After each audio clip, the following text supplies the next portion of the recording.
でも配信者の差がだからカメラ見えちゃうのね。話しながらでもこうやってプロよ、もうプロ。完全なるプロですね。じゃあ俺こっちだね。Alright。じゃあいいですか。It's been some time now. Here's to moments time can age. Relax, sit back, relax, sit back, relax, sit back, relax, sit back with me. はい、食べないやつ。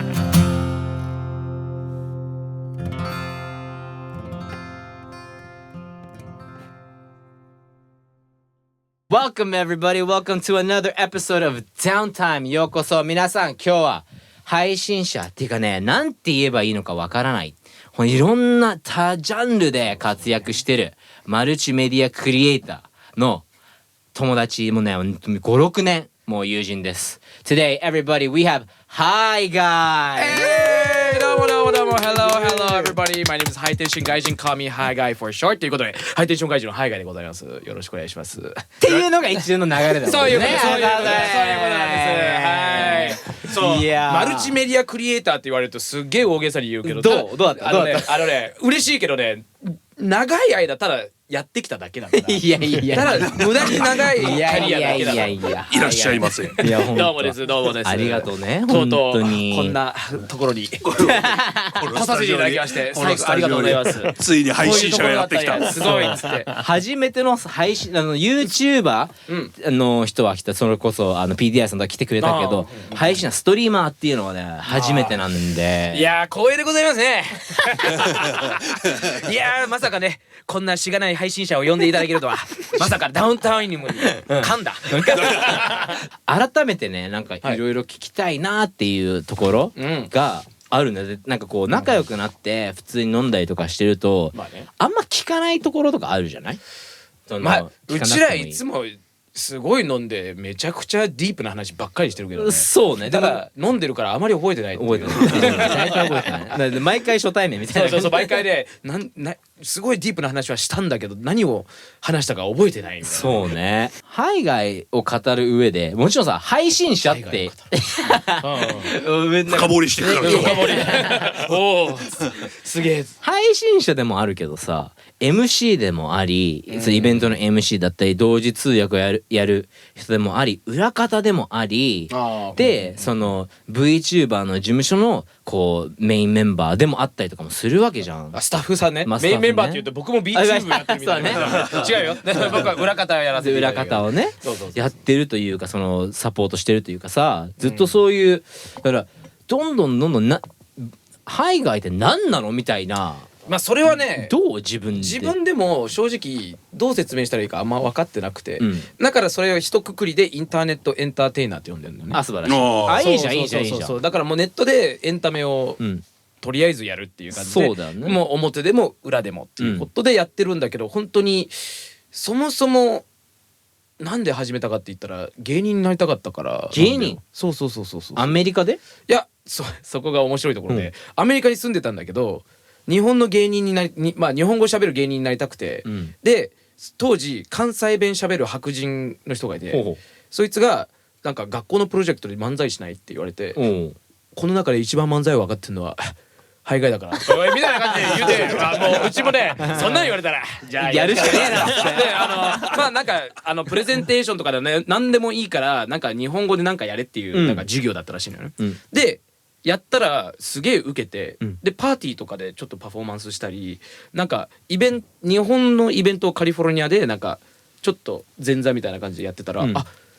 俺お笑い大好きやから芸人になれんちゃうんみたいなね、でじゃあ YouTube に僕らのネタを乗っけてこう見てもらってスカウトしてもらおうみたいな。なるほど。それで始めたのよ。ネットに投稿し始めたの。じゃあゲーム配信とかではなかった。そう、もともとはもうお笑いでやろうっていう感じだったのよ。ゲームは完全におまけ。なるほど。自分がただ好きなだけ。そう。でそれで投稿してでどうだったの？でまあやっぱりその誰も動画見てくれねえなって最初はね。2009年ぐらいね。でこれはマーケティング必要だなって、どうやって宣伝すればいいって言って、ちょうど当時まだ生放送やってなかったんだけど、僕のルームメイトがニコ生やってて、でなんかニコ生面白いよって言って、当時生放送で素人が生放送やってもおもろいわけねえじゃんみたいな感じのちょっとまあ嫌な先入観がありましたよ。でまあでも簡単に始められるよみたいなこと言われたから、で彼の配信を見たのよね。そしたらくっそつまんなくていや違うだって違うのよ。配信して本当にカメラに向かってただこう見てるだけなのよ。なんか作業してるのか分からないけど、でコメントが和骨ってくれたら「あ初見さんいらっしゃい、ゆっくりしていってね」何がおもろいのと思って俺こいつより絶対面白いことできると思って。なるほど。で彼ちょうどなんか100人コミュニティで増えた言ってたんで、だったら俺できるかもと思って、ただちょっと練習しなきゃっつって、ちょうどレストランで働いて皿洗いとかやってたから、皿洗い中に自分に30分間ぶっ通りしで独り言喋れるかっていうのをすげえやってたのよ。だから「はい皆さんこんにちは、なんとかなんとかなんとか、今日はねこうやって皿洗ってやってる時には実況してんので自分でちょっと実況してみようと皿洗いを実況してんのね。でできるなってなって、で今度はじゃあ面白いキャラクターを作ろうっつってでまだ動画を作ってる最中よ、ネタは。その時は犬と猿の AJ っていう名前、コンビ名が犬と猿だった。犬と猿だった。そういいね。でじゃあよし喋れる。でもただの AJ じゃつまんないなと思って、じゃあ多分日本の人めちゃくちゃおもろいと思ってくれるのは、めちゃくちゃ訛りながらすげえマシンガントークオタクトークをする外国人。当時なんか毎回なんかちょっとしたアニメ好きな外国人がね動画でポッて上げられたらなんかニコニコではすごい高評価出てたから、じゃあこのキャラでいこうって言って、もう日本語ベラベラ喋られるのにわざとなまらせる、こんにちはハイテンション外人のハイガイですで名前もじゃあハイテンションオタクって最初考えてて、まあオタクだから、いやでもね略したらハイオタなんてあんまり言いづらいなと思って。なるほど、キャッチーじゃないなって。キャッチーじゃないっつって、じゃあ何がいいかなっつったらハイテンション外人、ハイガイ、いいじゃんって思って検索したら、当時は全然ハイガイっていうの使われてなかったから、いいじゃんってなって、じゃあこれでハイガイにしようっつって、で初めての配信でなんかクルーズっていうなんかものがニコニコ生放送で、なんかいろんな生放送をこうやって公式で回っていくやつなんだけど、それが初配信で来て、で一気に500人フォロワー初配信で増えて、すごっ。でルームメイトに500人おもろかったね俺みたいな感じでやったぞと。そうそこから生放送ハイテンション外人がなるほど。でそこからライブ配信みたいなのにこうどっぷりハマってったって感じなの？そうだね。ただね一時期配信をやめたっていうか、なんかまあ忙しくなって、まあ大学2013、4年ぐらいはもう大学のためのお金をとりあえず貯めようって言ってもう全部自分で出すっていう話になったから、でだから休学半年してその時にお金貯めて、でその後じゃあお金貯まったからじゃあ大学払ってっていうことで半年仕事半年大学みたいなのもやってて、ちょっと忙しすぎて配信ができなくなってたのよ。でなんか辛いなっていう感じはあったよね。やっぱりエンタメのアウトレットがなかったから、ちょっとダークエイジだよね。まあそうだね。でもうたまに知り合いのなんかアニメ関連を取り上げるサイトのなんか通訳をやってたのね。でそれでいろんなアニメイベントで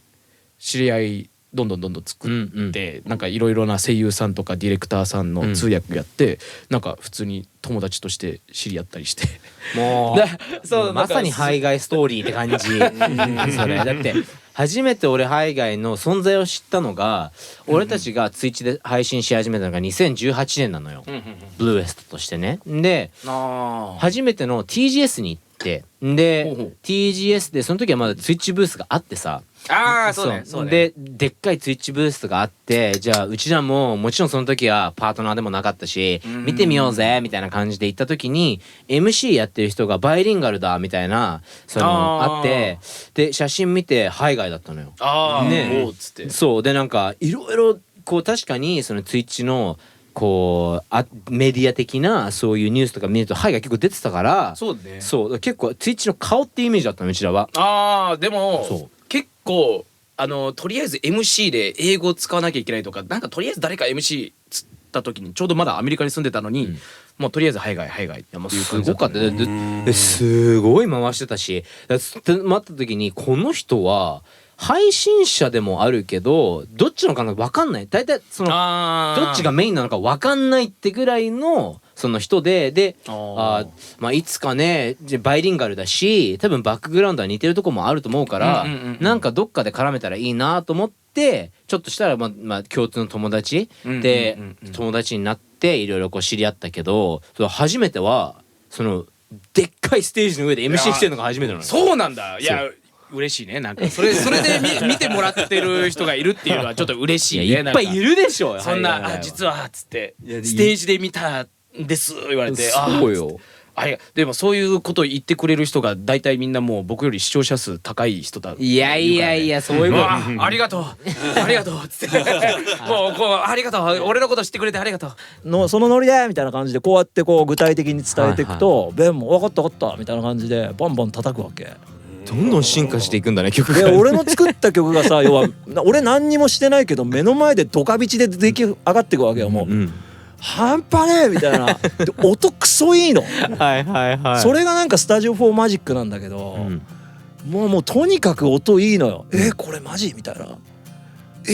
みたいな感じの音でもうドカスカ入ってくるわけ。いやだからもうさ最初の2日間は楽しいわけよ。すごいね。いやこれはやばいぞみたいになるわけ。進化してるし、そうこれ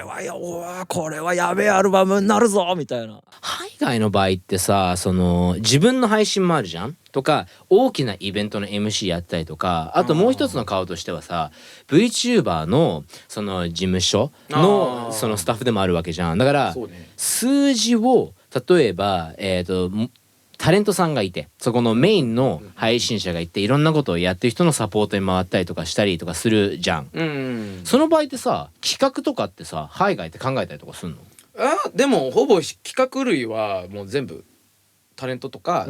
タレントのマネージャーさんが考えて、とりあえずこういうことやるんだけどみたいな感じで僕に来るのよ。なるほど、MC が欲しい。じゃあやりますわつって。だって VTuber がさその VTuber ってもちろんさその人間のがないその姿がないけどでもさその外配信したいっつってでもここにスクリーンつけてここに VTuber のその画像があってこうライブでこうあるんだけど動いてる人間も海外だったりするじゃん。あれはすごいなと思うけどあ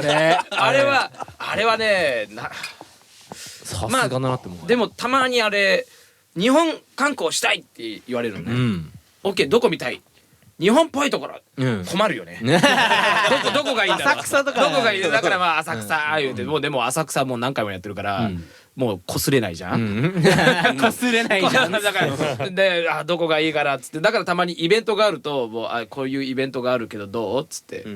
で時間があってなったらじゃあねっていう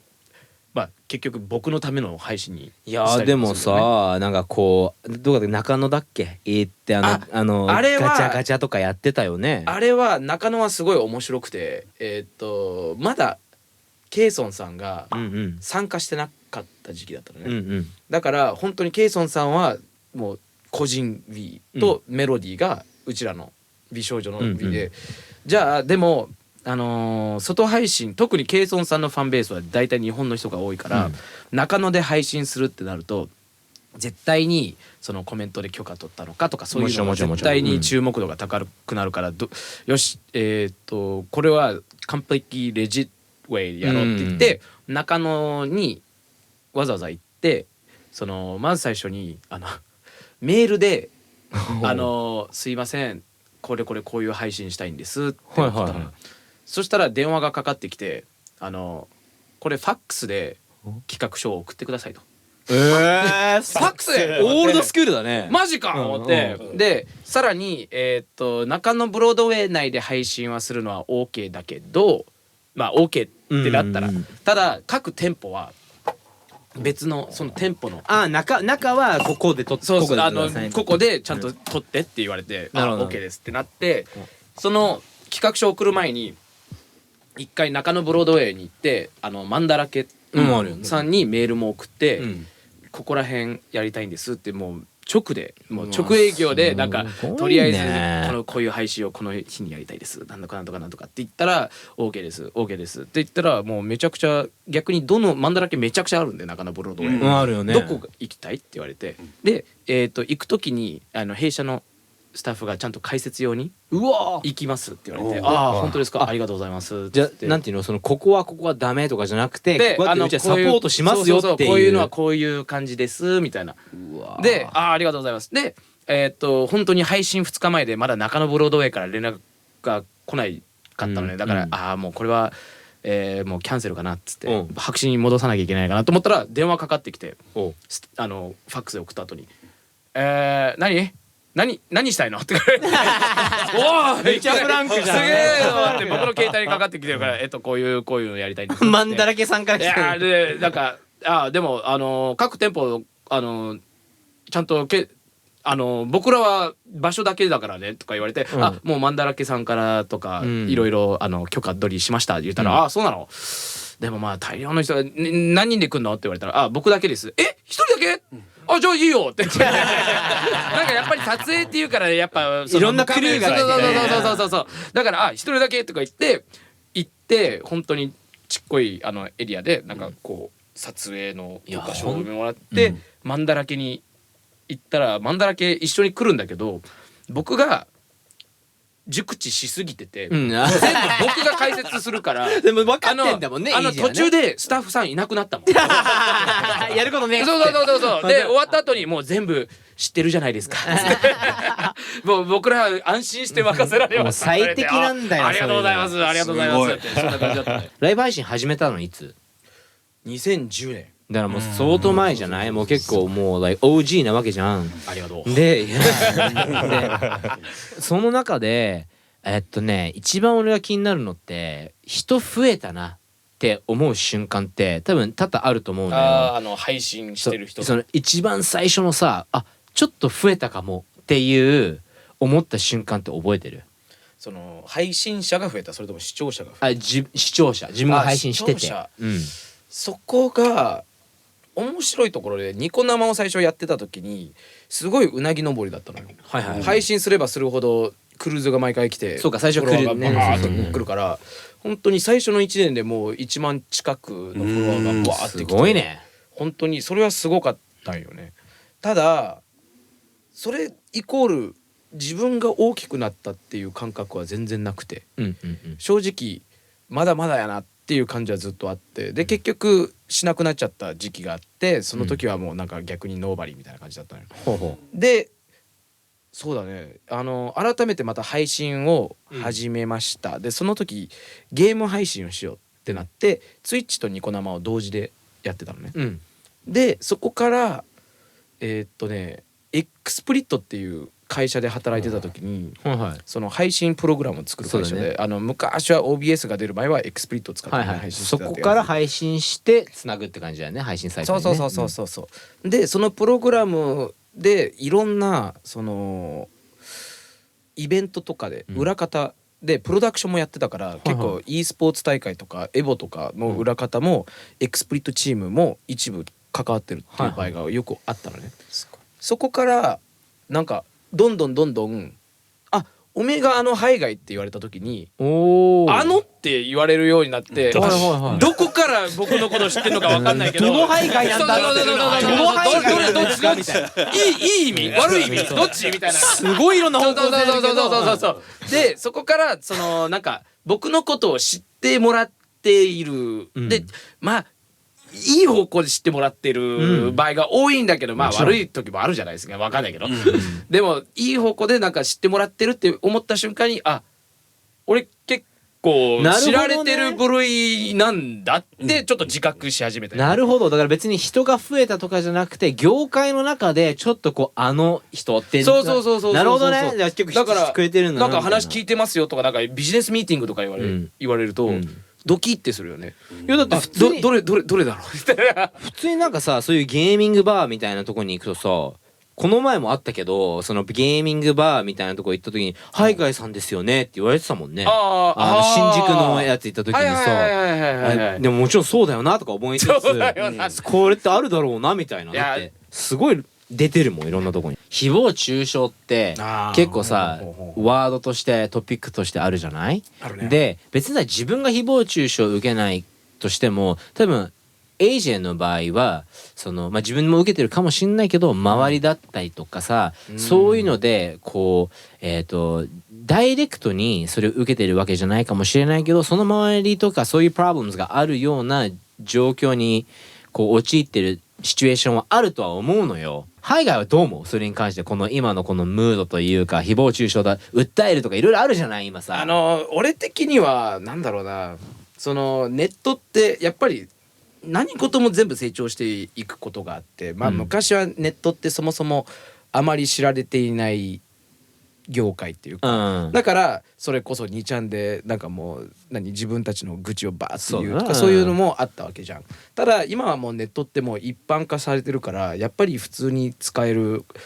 ことはできないって感じね。例えばもし悪口を言うんだったら、仲間内で悪口言うんだったらもうどうって感じになるじゃん。でも例えばそのいつも例えば部活行ってたとするじゃん。で誰もいない3人ぐらいだけの部活で自分たちで悪口言ってた、だったらいいけど、その部活が何かしら賞取っていろんな人たちがいるようになったら、同じような悪口言っても、今度はもうみんなの問題になっちゃうから、それをインターネットでも今起こってるから、みんなよく言うのが、昔はネットで気軽に言って訴えられることなかったって言うけど、それはただすごい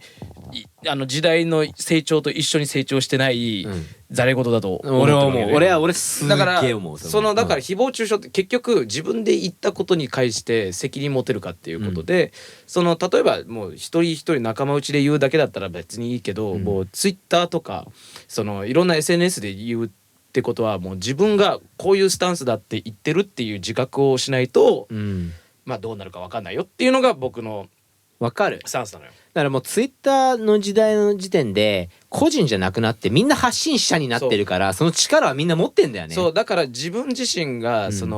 なんかよく昔言われた有名税とかあるけど、もうみんなに当てはめてしまうから、自分が言うことなんか俺はただ自分が言いたいこと言っただけだけどねって言うけど、じゃあそれいいけど、大きい声でそれをみんなに言ってるっていうことを自覚した方がいいよっていう感じだよね。だからもちろんもうなんだろう、ぐちなんか誹謗中傷する人はあかんと思うけど、その反面僕らってやっぱネットのことに、ネットっていうかソーシャルメディアで言われていることに関してちょっと意識しすぎなところはある。でも配信者としてはソーシャルメディア気にしなきゃいけないからあれだけど、例えばツイッターとかですげえガー言われて、なんか全然知らんことで勝手に炎上させられた、みんなもうおしまいだとか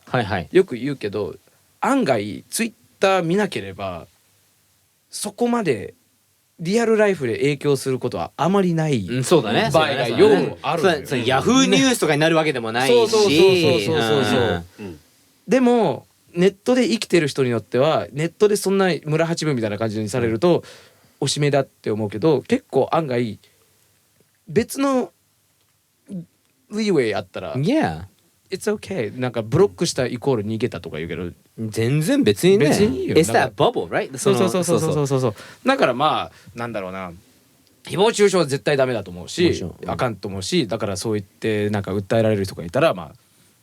妥当だよって思うけど、その反面誹謗中傷のせいで精神は病んでほしくない。なんか病むなって言っても結局人精神自分たちでどう思うかっていうのはあれだけど、でもツイッター以外全然今じゃブルースカイとメクシーですごい他のなんかねもっとね心地よい SNS もあるから、わざわざ縛られる必要はないんじゃないっていうのは。なるほどね。配信者目線の話からするとバイリンガルじゃん。俺もさバイリンガルなわけで、配信やってて、でもさみんなが言うバイリンガルっていいね、いろんな人がいてさ、英語圏の人たちもいれば日本語圏の人も取り入れるからいいよねってよく言われるけど、海外的にバイリンガルだからこそ難しい点って何だと思う？まず最初にバイリンガルで特にまあ俺最初の方はもう英語と日本語全部必ず自分が言ったことを翻訳してたのね。今でもしてるイメージだけど、今はもう73ぐらい、うん、日本語7っていうか毎回コメント来るたびにまず日本語で答えてそこから英語に直しちゃうもんね。そうただその結構それって実はあまりそのアナリティクス wise 良くなくて、なんでかって言ったら結局両方知ってる人は2回言ってることを聞くことになるし、うん、で結局は話のペースが遅いし、結局両方翻訳することに考えてるからどこまでキャラクター分からんからスタグネイツなんかいつも止まってるように見えるから、テンポがちょっと下るってことだね。だからメインのラングエージがあった方がそのなんだろう、その言語のコミュニティがもっと見やすいっていうのはあるのよ。だからそのバイリンガルだからどっちの視聴者もゲットできるねじゃなくて、バイリンガルだからどっちの視聴者も離れていく可能性が高いっていうのはある。だから日本語のコンテンツは日本語、英語のコンテンツは英語って分けた方が、その分かりやすいっていうか分裂するよね。そうついていけないし、その英語のノリになればそれが 51% 英語のノリになれば英語のノリでなっちゃって日本語の人たちは入り込めないし、逆パターンもあるから難しいよね。それさらにコメントとかで英語のコメントが多いと日本語の人のコメントが少なくなるっていうか止まっちゃうんですよね。だからどんだけ僕のアナリティクス見ても 70% 日本人なのにたまに英語しかコメントがなかったりするところがあるのよ。でも僕心の中ででも 70% 日本人見てるから、ロムって見てるんだろうなっていうことだから、英語のコメントに関しては必ず日本語で翻訳するようにしてるけど、日本語のコメントに関してはたまに英語で翻訳するみたいな感じはやってる。じゃあやっぱ頭の中でその、やっぱよく言われるバイリンガル探検隊とかやってたじゃない。そんでこういろんなバイリンガルの人集めてやるみたいな、やっぱで俺もさバイリンガルだしそういう話とかもねその一緒にやろうよみたいになった時にで一緒にコラボとかする時にどっちで行くんだろうなみたいな。で例えば海外の方でお邪魔する時は配信の方にお邪魔する時は日本語で行くし、みたいな感じでやるからさ、なんかこう難しいなって思う。その2つ喋れるからこそ、でもうちらの場合は多分俺と海外は逆で、その俺の場合は英語の喋る人の方がまあ70まあ90% で日本語喋ってロムってくれたりしてくれてる人たちだったりとか時々チャットしてくれる人たちはいるけどもほぼほぼ英語なのよ。で海外の場合は逆だったりとかするわけじゃん。だからそこのバランスってなんかどっか it feels inefficient a little bit because ね2つのなんかこう言語持ってんのにどっちかに振らなきゃいけないっていうなんていうそのなんかもったいないなって気もするけどでも理解もする。まあね、その視聴者としてね入り込めないじゃん知らない言語だったらさ。だからそこをどうやってバランスしていくのかっていうのが多分バイリンガルクリエイターの永遠のテーマの一つだなって思うな。結局どのオーディエンスをメインで出すかとかあるけどね、ただたまにいまだになんか前も話してたけど、もうバイリンガルだけのそのアマンガスか人狼ゲームかでもう全部ちゃんぽんで話すみたいな。そううちは大体ちゃんぽんだもんね。そうだからちゃんぽんで話してみんながコロッコロ日本語と英語変わるやんっていうのはおもろいけど多分あんまりオーディエンスはいないだろうなと思うけどコンセプト的にはおもろいね。それとか fucking crazy じゃねみたいな。そう日行の間にこういきなり日本語喋ってたのに all of a sudden they started speaking English みたいなこういう感じでなんかってうちはだってテキストベースでメールする時もそんなもんだもんね。そうおもろいもんね。そう完全に別々なんだよ。一つの文章に英語と日本語が混ざってるんですよ。なるほどね。そうだから微妙っていう言葉がないからMan that's so 微妙みたいなで入れたりとか。ケンもそんな感じだよね。そう大平さんに対して俺もそんな感じ大平さんに関してはもうそういう文章で書いちゃってるからもう俺はもうマシンガン了解とマシンガンありがとうだけだあとこれマシンガンどこでいつでも使えるマシンガンサムズアップだからそうだからやっぱ辛いところあるしなんかこう開拓していきたいよねそういう部分はね。そうね可能性ではあるからさ。そういまだにちょっとまだちゃんぽんポッドキャストやら何やらやりてえなと。なんかやるなら呼んでよ。ただねちゃんぽんポッドちゃんぽんポッドちゃんぽんポッドちゃんぽんポッドちゃんぽんポッドちゃんぽんポッドちゃんぽんポッドちゃんぽんとやるとき呼んで俺行くから俺ちゃんぽんと行くでちゃんぽんといいじゃん。ハッシュタグちゃんぽんとやるそうもう字幕はつけません。つけません無理すぎハイガイはもういろんなことやってるから5年前のハイガイに何か言えるとしたらなんかアドバイスするとしたらなんて言う？まあ言うとしたらもっと早く日本に帰ってくるべきだったなっていうのはちょっと思う。アメリカにただ居心地いいのとルーメイトがいるっていうだけでステイしたせいでオポチュニティをつかめなかったところもあるんじゃないかっていうのがあるから、もうさっさと日本に行けと。早くコロナでさらにちょっと面倒くさくなるから、コロナ前にちょっとさっさと日本に帰れみたいな感じはあるかな。10年前は10年前は、ね、ちょっとこうコロナっていうそのイベントがすごく一大イベントがない時代 YouTube もっと早くまた動画アップロードせえやっていう感じかな。おー早いねその答えは。2009年動画アップロードしてたじゃん、でなんかの動画を、ハイテンション外人としてなんかアニメ「キルラキル」っていうアニメの動画のレビューを出したのよ、でその登録者が100もいない YouTube チャンネルで余裕で1000とか2000いってなんか動画をその時アップロードすればするほど案外知られる、特にそのカンペティションもあんまりなかったしね、チャンスはあったのになんか I was somewhat of a perfectionist、ちゃんとやりてえと。そうちゃんと俺こうやってやんなきゃいけないとかなんか、でそのハイテンションチャレンジャーも、YouTube 動画にする予定だったのよ、でも全然なんかやんないのを友人が見てもう配信でやろうっつって、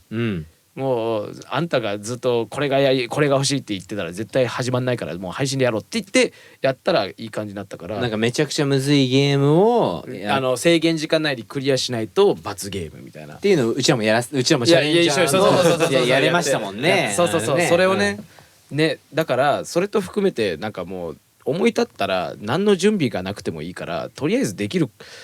ればやれっていうのはあるね。なんかいまだに配信もなんか I need to have the perfect gear みたいな、なんかもうどんな機材持ってないといけないって言って始めない人多いけど、とりあえず始めてそこから必要なもの分かっていくから。そうだね、完璧で始めることは絶対無理なんだ、とりあえず何にでもいいから始めるんだったらもうとりあえず始めるところでバーっていったらちゃうっていうのはあるね。俺最後の質問がさ、今からネットクリエイターになりたい人がいるとしてどういう答えちまってる。そう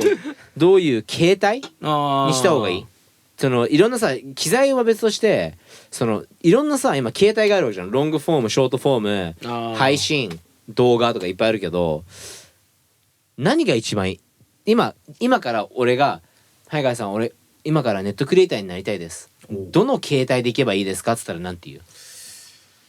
どのプラットフォームでやりたいかっていう。プラットフォームもあるしもうそこはもう任せるけど、そもそもネットクリエイターになんでなりたいかになるよね。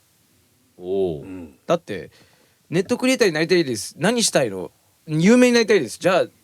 それこそだったらミスタービースト的な感じの、もうアナリティクスで何がバズるのか全部調べて、それやったらええさ、おもろいかどうかは分からんけど、やればええさっていう感じだ、でも例えば面白いお笑いしたいとか、ゲームなんちゃらやりたいとかだったらもう全然違うわけじゃん、全然違うね、やることを。だから例えばお笑いをでもどうやったらいいかわからない、